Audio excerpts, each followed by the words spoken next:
আচ্ছা আচ্ছা, হ্যাঁ হ্যাঁ, লক্ষ্মী পুজো। আমিও তো ওই বন্ধুর বাড়িতে পুজো ছিল, এইমাত্র এলাম, এসে ওই বেশিক্ষণ লাইভ করব না।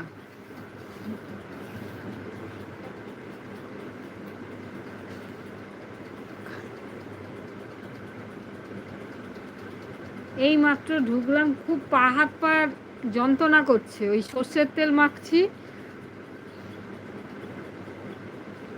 ওই বন্ধুর বাড়িতে গেছিলাম লক্ষ্মী পুজোয়, বললো যে একটু সর্ষের তেল মেখে দেখিস তো, এত গা হাত পা জ্বালা করছে।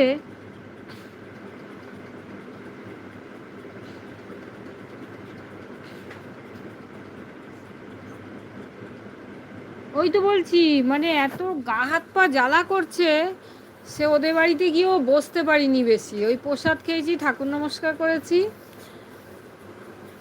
আর ও বললো যে হাতে পায়ে ভালো করে একটু সর্ষের তেল দিয়ে দেখ তো মেখে, সেই বসে বসে লাইটটা একটু চালিয়েছি, ওই সর্ষের তেল মাখছি পায়ে, এত জ্বালা করছে।